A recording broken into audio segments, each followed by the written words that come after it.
Welcome to N24 news. ముందుగా headlines చూద్దాం.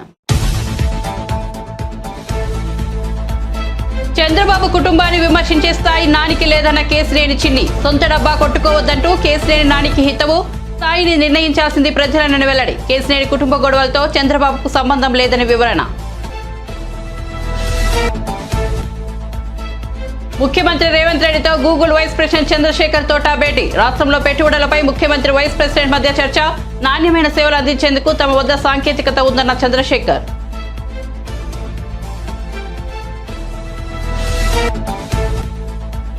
తెలంగాణకు చెందిన షర్మిలకు ఏపీ అధ్యక్ష బాధ్యతలు అప్పగించవద్దన్న హర్షకుమార్. షర్మిలపై అంతగా నమ్మకం ఉంటే ఏఐసీసీలోకి తీసుకోవాలని వెల్లడి.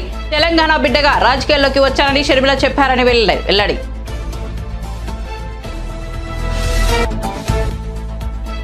సిఐడి విచారణ కోసం తిరుపతికి వచ్చిన ఎన్ఆర్ఐ యశస్వి. 4 గంటల విచారణ అనంతరం 41A నోటీస్ ఇచ్చి విడుదల. యష్ కు మద్దతుగా పెద్ద ఎత్తున తరలి వచ్చిన టీడీపీ నేతలు, కార్యకర్తలు.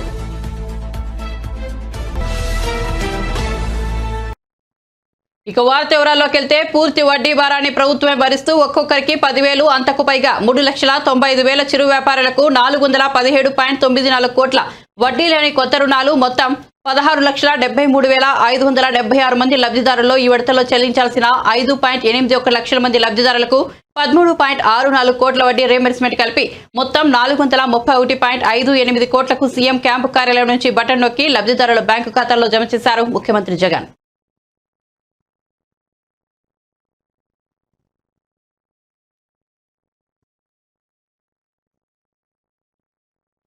హైదరాబాద్ లో 13 దేశాల ప్రతినిధులకు ముఖ్యమంత్రి రేవంత్ రెడ్డి, ఉప ముఖ్యమంత్రి శ్రీ బట్టి విక్రమార్క, మంత్రులు శ్రీ శ్రీధర్ బాబు, శ్రీ దామోదర రాజనరసింహ ఆధ్వర్యంలో తెలంగాణ ప్రభుత్వం విందు ఏర్పాటు చేసింది. ఈ కార్యక్రమంలో United States of America, Iran, Turkey, UAE, UK, Japan, Thailand, Germany, Sri Lanka, Bangladesh, Australia, France మరియు ఫిన్లాండ్ ప్రతినిధులు హాజరయ్యారు. మన రాష్ట్రంలో పెట్టుబడి అవకాశాలను అన్వేషించాలని ఆయా దేశాలకు విజ్ఞప్తి చేశారు.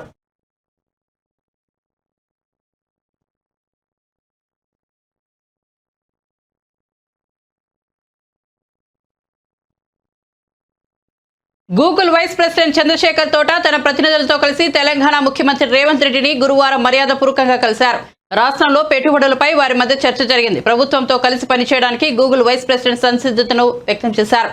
ఆర్టిఫిషియల్ ఇంటెలిజెన్స్ ప్రతి రంగాన్ని ప్రభావితం చేస్తోందని, వ్యవసాయం, విద్య, ఆరోగ్యం వంటి అంశాలలో తెలంగాణ కోసం డిజిటైజేషన్ అజెండాను అభివృద్ధి చేయడంలో భాగస్వాములు కావడంతో పాటు తెలంగాణ పౌరుల అవసరాలను తీర్చడానికి నాణ్యమైన సేవలను అందించేందుకు విస్తృతమైన సాంకేతికత, నైపుణ్యం తమ వద్ద ఉన్నాయని ముఖ్యమంత్రికి చంద్రశేఖర్ వివరించారు. ఈ సందర్భంగా గూగుల్ మ్యాప్స్, గూగుల్ ఎర్త్ ప్లాట్ఫామ్ల ద్వారా సాధ్యమయ్యే రహదారి భద్రతపై కూడా ముఖ్యమంత్రి చర్చించారు. ఈ సమావేశంలో మంత్రులు శ్రీధర్ బాబు, కోమటిరెడ్డి వెంకటరెడ్డి కూడా పాల్గొన్నారు.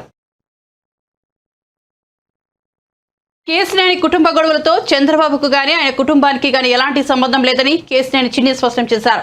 కుటుంబంలో గొడవలు వ్యక్తిగతమని, పార్టీకి సంబంధం లేదని చెప్పారు. పార్టీ పెట్టక ముందు నుంచి తమ కుటుంబంలో గొడవలు ఉన్నాయని వివరించారు.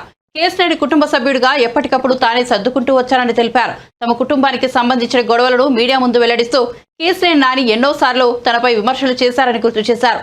అయినప్పటికీ తాను ఏనాడో మీడియా ముందుకు వచ్చి ఆయనపై విమర్శలు చేయలేదని తెలిపారు. కేసినేని నాని ఆరోపణల నేపథ్యంలో చంద్రబాబు కుటుంబానికి చిన్ని క్షమాపణలు చెప్పారు. పార్టీ విషయాలు కలపకూడదని ఏ రోజు మీ ముందు మాట్లాడలేదు. నిజంగా మా కుటుంబంలో సమస్యలు ఎప్పటి నుంచో ఉన్నాయి. అసలు చిచ్చు పెట్టింది ఎవరా అనేది మీ అందరికీ తెలుసు. నా భార్య మీద ఒక స్టిక్కర్ గురించి ఒక దొంగ కేసు పెట్టింది మీరు. అంతేకాకుండా నా కుమారుడిని కూడా గ్రీన్ కార్డు రానివ్వనని చెడగొడతానని పలు బంధుమిత్రుల దగ్గర వ్యాఖ్యానించింది మీరు. అంతేకాకుండా కుటుంబంలో అందరినీ రకరకాలుగా వ్యాఖ్యానించారు. కానీ ఏ రోజు కుటుంబంలో ఉన్న బాధ్యతలను ప్రజల ముందు తీసుకురాకూడదనే బాధ్యతతో నేను ఇంతవరకు వచ్చాను. ఇవాళ చంద్రబాబు నాయుడు గారు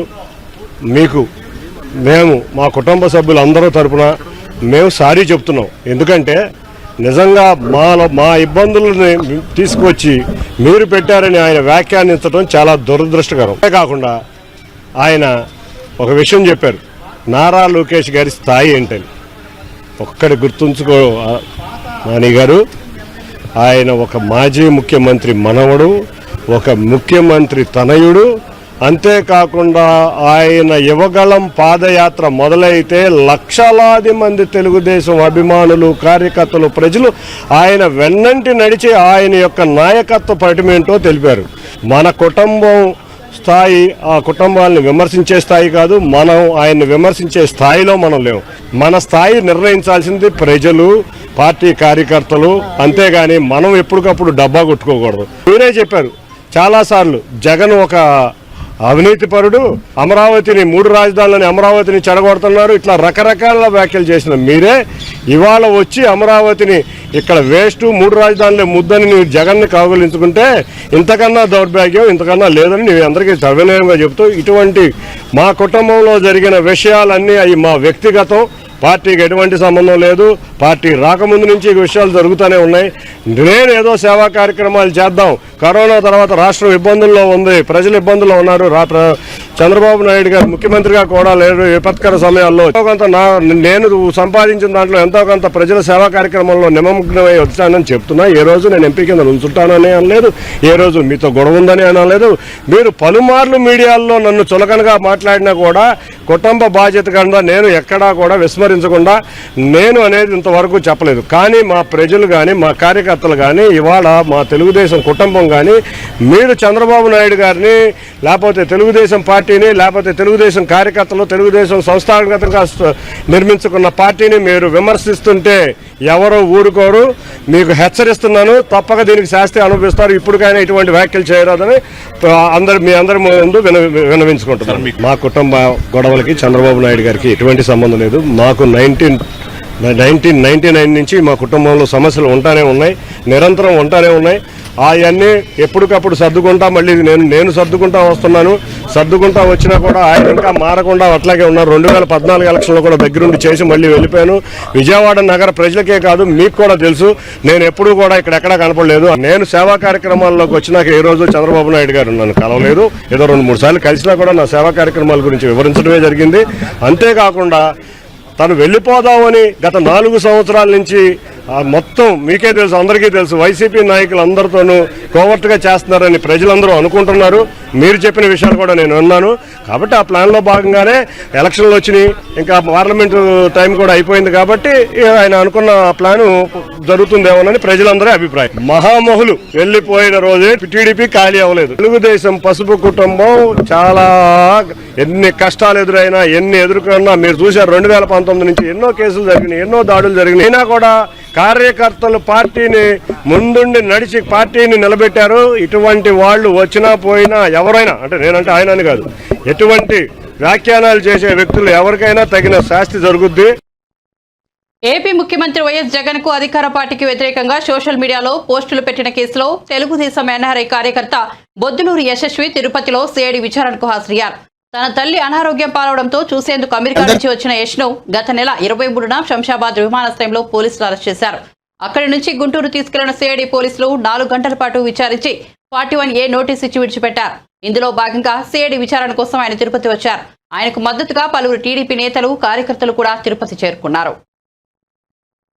మొన్న 23వ తారీఖు నేను ఇండియా వచ్చాను మా తల్లిగారిని చూడటానికి, అనారోగ్యంగా ఉన్న తల్లిగారిని చూడటానికి.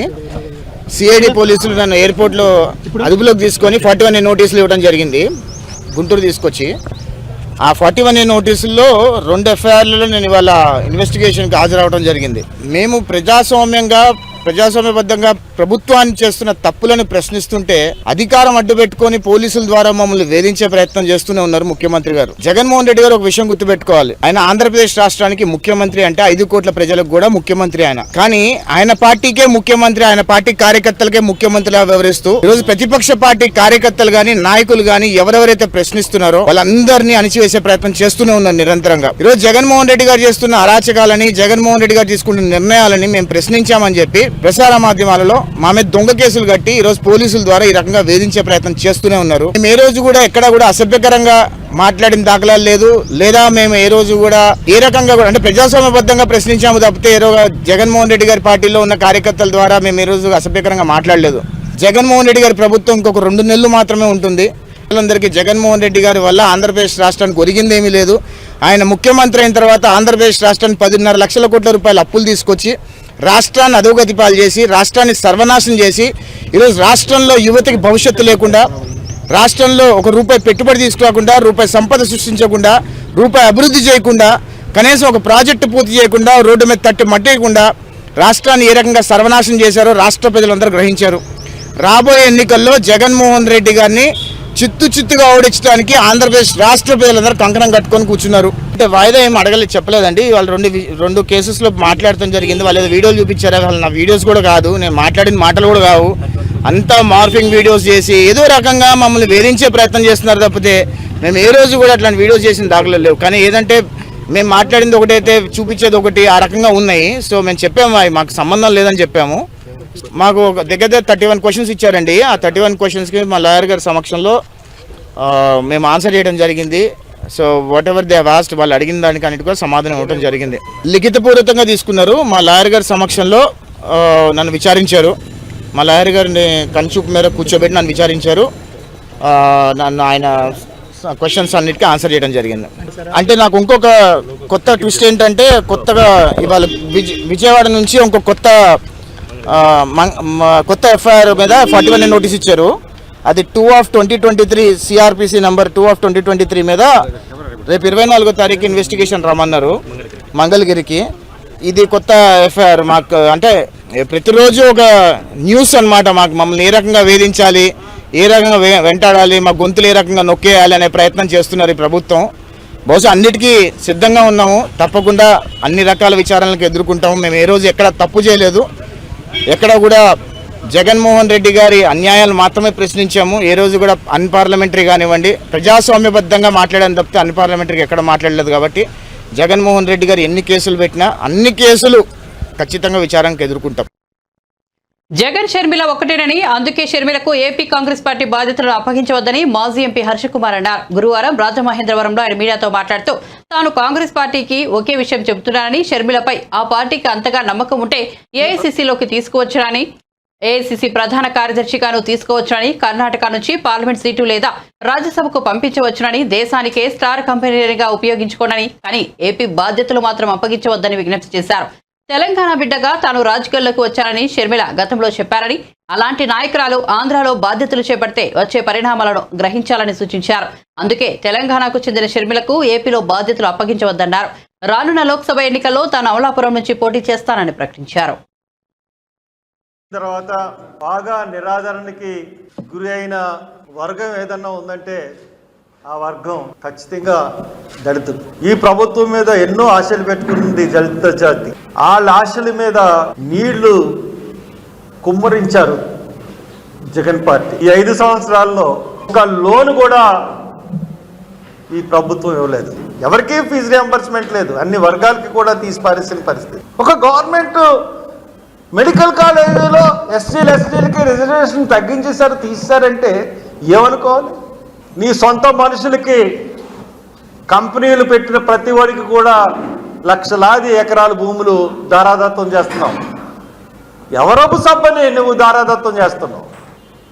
ఇటువంటి పరిస్థితుల్లో ఈ అన్యాయాలు, ఇంకా దళితుల మీద జరిగిన దాడుల గురించి మనం చూసినట్లయితే ఒక్క కేసులో మనకు న్యాయం జరిగిందంటే ఒక్క కేసులో కూడా న్యాయం జరగలేదు.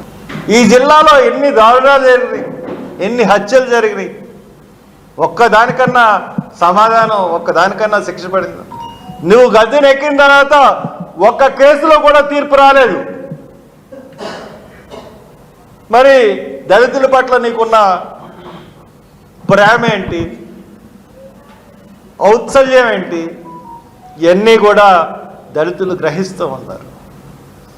రేపొద్దున్న నిన్ను గద్దెనెక్కించడానికి ఎలాగైతే కృషి చేశారో ఈ రోజున నిన్ను గద్దె దించడానికి కూడా అదే విధంగా కృషి చేస్తామని చెప్పి ఈ సభ ద్వారా నిన్ను హెచ్చరించుకుపోతున్నాం. జగన్మోహన్ రెడ్డి, ఒక రాష్ట్రంలో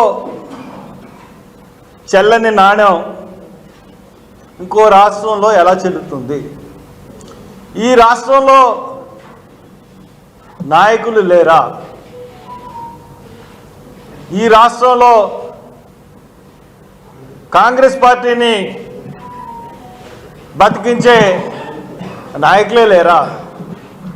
ఇది ఆంధ్రుల ఆత్మగౌరవానికి సంబంధించింది కాదా? షర్మిల గారు హైదరాబాదులో ఎన్నికలు వచ్చేటప్పటికి ఎన్నికల్లో పోటీ చేయలేని పరిస్థితిని ఎదుర్కొన్నారు. కాంగ్రెస్కి బేషరతుగా సపోర్ట్ చేశారు, సంతోషం. కారణం ఏంటంటే అక్కడ కాంగ్రెస్ లీడర్స్ ఎవరు కూడా షర్మిల గారిని ఆమోదించలేదు. ఒకవేళ ఆమోదించినట్లయితే బేషరతుగా ఆవిడకి ఒక్క స్టేజ్ మీదన్నా సరే హైదరాబాద్లో, తెలంగాణలో ఒక స్టేజ్ మీదన్నా మాట్లాడడానికి ఛాన్స్ ఇచ్చేవారు. పోటీ చేద్దామంటే అభ్యర్థులు దొరకలేదు. ఇంకా తప్పనిసరి పరిస్థితుల్లో కాంగ్రెస్కి సపోర్ట్ చేసింది. వైఎస్ షర్మిలాని తెలంగాణ బిడ్డ అన్న ఆమెని తీసుకొచ్చి ఆంధ్రాలో నాయకత్వం వహిస్తే, ఆంధ్రాలో నాయకత్వ బాధ్యతలు ఆమెకు చేపడితే ఇవన్నీ కూడా బూడిదలో పోసిన పన్నీరు కింద అయిపోతాయి తప్పితే ప్రజలు మీ యొక్క నిజాయితీని గుర్తించరు. ఈ ప్రభుత్వం వచ్చిన తర్వాత బాగా నిరాదరణకి గురి అయిన వర్గం ఏదన్నా ఉందంటే ఆ వర్గం ఖచ్చితంగా దళితులు. ఈ ప్రభుత్వం మీద ఎన్నో ఆశలు పెట్టుకుంది దళిత జాతి. వాళ్ళ ఆశల మీద నీళ్లు కుమ్మరించారు జగన్ పార్టీ. ఈ 5 సంవత్సరాల్లో ఒక లోన్ కూడా ఈ ప్రభుత్వం ఇవ్వలేదు. ఏపీ ఆర్థిక పరిస్థితిపై ప్రతిపక్షాలు అసత్యాలు ప్రచారం చేస్తున్నాయని ఆర్థిక మంత్రి బుగ్గన రాజేంద్రనాథ్ ఆగ్రహం వ్యక్తం చేశారు. ఏ ఆధారంగా ఏపీ ఆర్థిక పరిస్థితిపై ప్రతిపక్షాలు మాట్లాడుతున్నాయని ప్రశ్నించారు. అప్పులపై ఎల్లో మీడియా రాసేవని తప్పేనని స్పష్టం చేశారు. కాగా మంత్రి గురువారం సచివాలయంలో మీడియాతో మాట్లాడుతూ 5 ఏళ్ల టీడీపీ ప్రభుత్వ పాలనలో అప్పు 22% పెరిగింది. టీడీపీ హయాంలో 2,71,797 కోట్లు అప్పులు చేశారని పేర్కొన్నారు. RBI study of states budgets అనేసి 15 సంవత్సరాల డేటా అంతా కలిసి ఒక్కొక్కసారి స్టేట్ ఫైనాన్సెస్ అని చెప్పి ఒక డాక్యుమెంట్ రిలీజ్ చేస్తుంది ఆర్బీఐ ఎవరి నుంచి రిలీజ్ చేస్తుంది? ఇది ఆర్బీఐ రిలీజ్ చేసేది కంట్రోలర్ అండ్ ఆడిటర్ జనరల్ నుంచి వివిధ కేంద్ర ప్రభుత్వానికి, కేంద్ర సంస్థలకు సంబంధించిన డేటా తీసుకొని ఈ బుక్ రిలీజ్ చేస్తుంది అనమాట. ఆ బుక్లో 15 సంవత్సరాల డేటా ఉంటుంది. ఆ డేటాలో మార్చి 2023 సంవత్సరానికి 4,28,715 కోట్లు, 4,28,715 కోట్లనుంది. ఇది ఎప్పటికీ కంప్లీట్గా ఆంధ్రప్రదేశ్ అప్పు, ఈ ప్రభుత్వానికి కాదు, కంప్లీట్గా ఆంధ్రప్రదేశ్ అప్పు. దానికి గాను 31 మార్చి 2019కి 2,64,451 కోటి. అంటే ఈ ప్రభుత్వం ఏర్పాటయ్యే సమయానికి 2 నెలల ముందు 2,64,451 కోటి. అయితే తెలుగుదేశం ప్రభుత్వం మే వరకు ఉంది కాబట్టి ఏప్రిల్ మేలో వాళ్ళు చేసిన అప్పు 7,346 కోట్లు. అప్పుడు 2,64,451 కోటికి 7,346 కోట్లు కలిపితే 2,71,797 కోట్లు వైఎస్ఆర్ కాంగ్రెస్ పార్టీ ప్రభుత్వం ఏర్పాటయ్యేటప్పటికి ఆల్రెడీ ఉంది. అప్పుడు యాక్చువల్గా అప్పు ఎంతండి? 4,28,715 కోట్లలో 2,71,000 కోట్లు తీయాల్సిన అవసరం ఉందా లేదా? ఎట్లా రాస్తారండి ఇవన్నీ? ఎంత అన్యాయంగా టీడీపీ టయానికి 2,71,797 కోట్లు ఏప్రిల్ మే కలుపుకొని. అదేవిధంగా ఒకవేళ మనము అప్పు పాత 2014-19 ఏ ప్రకారంగా పెరిగింది, 2019 నుంచి 4 సంవత్సరాలు ఏ ప్రకారంగా పెరిగిందని చూసినట్లయితే రాష్ట్ర విభజన జరిగినప్పటికీ 1,53,346 కోట్లు ఉన్నింది.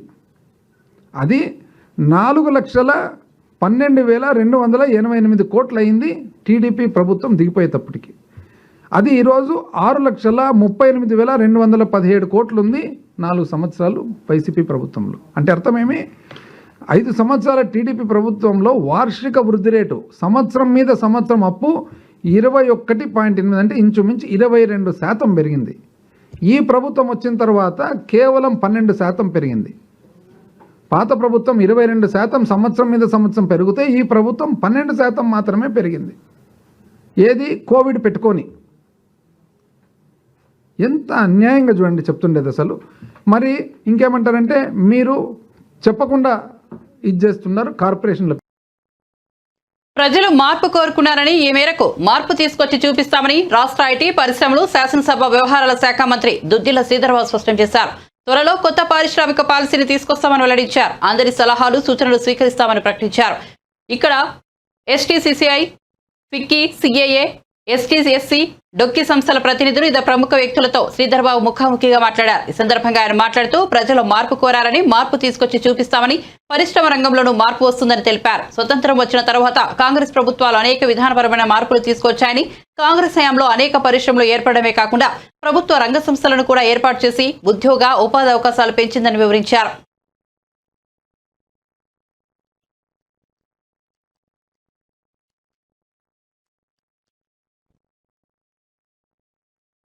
అయోధ్యలో శ్రీరామ మందిర నిర్మాణం బీజేపీ కార్యక్రమం కాదని, దీనిని రాజకీయం చేయడం సరికాదని బీజేపీ జాతీయ ప్రధాన కార్యదర్శి కరీంనగర్ ఎంపీ బండి సంజయ్ అన్నారు. గురువారం ఆయన కరీంనగర్లో మీడియాతో మాట్లాడుతూ రామ మందిర పునఃప్రతిష్ఠ కార్యక్రమాన్ని కాంగ్రెస్ పార్టీ బహిష్కరించడం విడ్డూరమన్నారు. ఈ వేడుకలో పార్టీలకు అతీతంగా అందరూ పాల్గొనాలన్నారు. అయోధ్యలో రామ మందిర నిర్మాణంపై కాంగ్రెస్ తన విధానాన్ని ప్రజల ముందు ఉంచాలని డిమాండ్ చేశారు. రామ మందిర నిర్మాణానికి వారు అనుకూలమా కాదా చెప్పాలన్నారు. కాళేశ్వరం ప్రాజెక్టులో లక్షల కోట్ల రూపాయల అవినీతి జరిగిందని కాంగ్రెస్ ఆరోపించిందని, కానీ ఇప్పుడు సిబిఐ విచారణ ఎందుకు కోరడం లేదని ప్రశ్నించారు. రాష్ట్ర ప్రభుత్వం సిబిఐ విచారణ కోరితే అందుకు కేంద్ర ప్రభుత్వం సిద్ధంగా ఉందని తెలిపారు. కాంగ్రెస్ ప్రభుత్వం తీరు నిన్నటి వరకు అధికారంలో ఉన్న బీఆర్ఎస్ అవినీతిని కప్పిపుచ్చేలా కనిపిస్తోందని విమర్శించారు. తెలంగాణలో యువతను డ్రగ్స్, మద్యానికి బానిసలుగా చేస్తున్నారని బండి సంజయ్ ఆగ్రహం వ్యక్తం చేశారు. కేవలం మద్యం ద్వారా తెలంగాణ ప్రభుత్వం ప్రతి సంవత్సరం 40,000 కోట్లను ఆర్జిస్తోందన్నారు. విద్యా సంస్థల్లో మత్తు పదార్థాల దందా దారుణమన్నారు. ప్రాజెక్టు మీద సిబిఐ విచారణకు మీరు సిద్ధమా? ఫస్ట్ దాని మీద స్పష్టం చేయాలి. అది ఒకటి. కేసీఆర్ బీనా మీద సిబిఐ విచారణ మేము కడతాం. ఇప్పుడు గతంలో కాంగ్రెస్ పార్టీ ఏం చేసింది? సిబిఐ విచారణ జరపాలని చెప్పి లేఖలు రాసింది.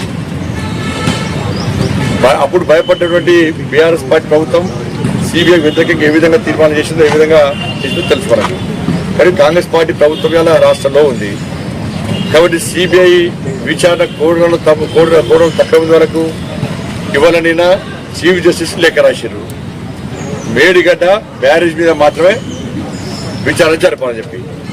మరి పూర్తి కాళేశ్వరం ప్రాజెక్టు మీద విచారణకు కాంగ్రెస్ పార్టీ ఎందుకు చీఫ్ జస్టిస్ లేఖ రాయలేకపోయింది? ఇంకా మేడిగడ్డ బ్యారేజ్ మీద ఎదురు రాస్తున్నది వల్ల మరి ద్వంద్వ విధానాలు ప్రజలు సహించరు. కానీ బీఆర్ఎస్ పార్టీ అవినీతి మీద కాంగ్రెస్ పార్టీ కొట్లాడితే మేము కూడా పక్కా కలిసి వస్తాం. బీఆర్ఎస్ పార్టీ అవినీతిని సహించలేకనే, ఆ కుటుంబ పాలన అరాచకాన్ని సహించలేకనే మీకు అధికారం ఇచ్చారు. మీరు కూడా అదే అహంకారంతో, అదే ధోరణితో మీరు ముందు పోతే ప్రజలు చీత్కరించుకుంటారు. ఇలా అవినీతి విషయం, బీఆర్ఎస్ పార్టీ అవినీతి విషయంలో, విచారణ విషయంలో మీకు సహకరించడానికి భారతీయ జనతా పార్టీ సిద్ధంగా ఉంది. కేంద్ర ప్రభుత్వం అవినీతికి వ్యతిరేకంగా విచారణ చెప్పడానికి మేము సిద్ధంగా ఉన్నాం. కానీ మేము కలిసి బీఆర్ఎస్ పార్టీ అవినీతి విచారణ జరపాలి. రాష్ట్రంలో మీరున్నారు, కేంద్రంలో మేమున్నాం. మనకు కలిసి బీఆర్ఎస్ పార్టీ అవినీతిని సమాజానికి చూపెట్టే ప్రయత్నం చేయాలి. దీన్ని దృష్టి ఉంచుకొని వాళ్ళు తప్ప మీరు మా మీద విమర్శలు, మేము మీ మీద విమర్శలు చేస్తే బీఆర్ఎస్ పార్టీ తప్పించుకుంటారు. కదా ప్రజల లోపల అయోమయం సృష్టించే ప్రయత్నం బీఆర్ఎస్ పార్టీ చేస్తున్నారు విమర్శలతోటి. దాన్ని కాంగ్రెస్ పార్టీ నాయకులు గుర్తించలేకపోతున్నారు. కాళేశ్వరం ప్రాజెక్టు మీద సిబిఐ విచారణకు మీరు సిద్ధమా? ఫస్ట్ దాని మీద స్పష్టం చేయాలి. అది ఒకటి.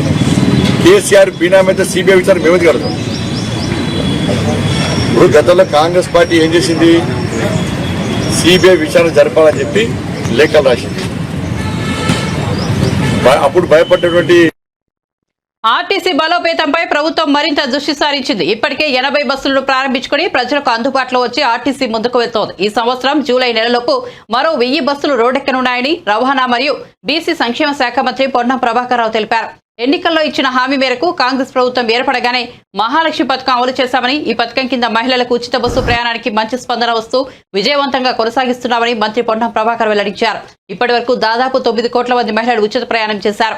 మహాలక్ష్మి పథకం కింద రోజు రోజుకు ప్రయాణికుల సంఖ్య పెరుగుతుండటంతో బస్సులపై పెరుగుతున్న భారాన్ని తగ్గించేందుకు జూలై నెలలోపు వచ్చే 1000 బస్సులకు అదనంగా మరో 275 కొత్త బస్సుల కొనుగోలుకు ఆదేశాలు జారీ చేసినట్లు మంత్రి పొన్నం ప్రభాకర్ తెలిపారు. బస్సులో ప్రయాణం చేసే ప్రయాణికులకు ఎలాంటి ఇబ్బందులు కలగకుండా అన్ని చర్యలు చేపట్టామని మంత్రి తెలిపారు. హుజనాబాద్ నియోజకవర్గం నుంచి హైదరాబాద్ జంట నగరాలకు, ఇతర ప్రాంతాలకు బస్సు నడిపించడానికి ప్రాధాన్యత కల్పిస్తామన్నారు. ఈ కార్యక్రమంలో municipal chairman Akula Rajitha, single window chairman Bolisetti Sivaiah, మాజీ సర్పంచ్ కేడం లింగమూర్తి, డిఎం వెంకటేశ్వర్లు, ప్రజాప్రతినిధులు తదితరులు పాల్గొన్నారు. నియోజకవర్గ ప్రజలకు, యావత్ తెలంగాణ ప్రజలకు కూడా నూతనంగా 1000 బస్సులు రాబోతా ఉన్నాయి. అన్ని డిపోలకు వస్తాయి. మహాలక్ష్మి పథకం వచ్చిన తర్వాత మహిళలు బస్ ప్రయాణాన్ని ఎక్కువగా వాడడం వల్ల ఆక్యుపెన్సీ రేటు పెరిగి నూతన బస్సులు అవసరం అవుతా ఉన్నాయి. తప్పకుండా గౌరవ ముఖ్యమంత్రి గారు రేవంత్ రెడ్డి గారు నూతన బస్సులను తీసుకొని అనేటువంటి సూచన చేయడము, బస్సులు రావడం జరుగుతోంది. మేమందరూ ఒకటే ఈరోజు కొద్దిగా మహిళలు వచ్చినప్పుడు గౌరవించాలి. అదేవిధంగా పురుషులకు కూడా ఇబ్బంది పడుతున్నటువంటి పరిస్థితుల్లో స్కూల్ టైమింగ్స్ వాటి అన్నిటిని చూసుకొని ప్రయాణికులే ఆ ఒక కొంచెం సమన్వయం చేసుకునేటువంటి అవసరం ఉంటుంది. బస్సులు ఏర్పాటు చేస్తాం, ఇన్ఫ్రాస్ట్రక్చర్ క్రియేట్ చేస్తాం, బస్ స్టేషన్లంతా కూడా సర్వీస్ ఉంచే ప్రయత్నం చేస్తాం. ప్రభుత్వం ఇచ్చిన హామీ ప్రకారంగా మహిళలకు ఉచితంగా వ్యవహారం ఏదైతే బస్ ఫ్రీ ఉందో చేస్తానో. ఇప్పటికి దాదాపు 7 కోట్లు ఫ్రీ టికెట్స్ ఇవ్వడం జరిగింది.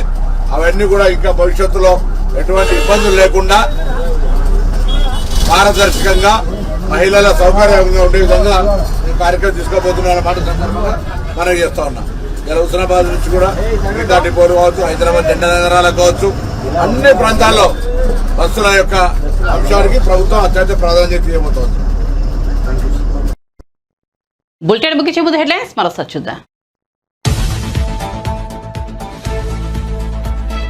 చంద్రబాబు కుటుంబాన్ని విమర్శించే స్థాయి నానికి లేదన్న కేసినేని చిన్ని. సొంత డబ్బా కొట్టుకోవద్దంటూ కేసినేని నానికి హితవు, స్థాయిని నిర్ణయించాల్సింది ప్రజలనే వెల్లడి. కేసినేని కుటుంబ గొడవలతో చంద్రబాబుకు సంబంధం లేదని వివరణ.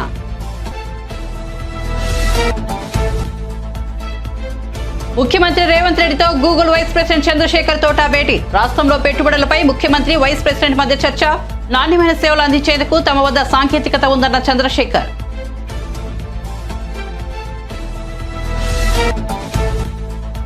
తెలంగాణకు చెందిన షర్మిలకు ఏపీ అధ్యక్ష బాధ్యతలు అప్పగించవద్దన్న హర్షకుమార్. షర్మిలపై అంతగా నమ్మకం ఉంటే ఏఐసీసీలోకి తీసుకోవాలని వెల్లడి. తెలంగాణ బిడ్డగా రాజకీయాల్లోకి వచ్చానని షర్మిల చెప్పారన్న హర్షకుమార్. సిఐడి విచారణ కోసం తిరుపతికి వచ్చిన ఎన్ఆర్ఐ యశస్వి. 4 గంటల విచారణ అనంతరం 41A నోటీసు ఇచ్చి విడుదల. యశ్ కు మద్దతుగా పెద్ద ఎత్తున తరలి వచ్చిన టీడీపీ నేతలు, కార్యకర్తలు.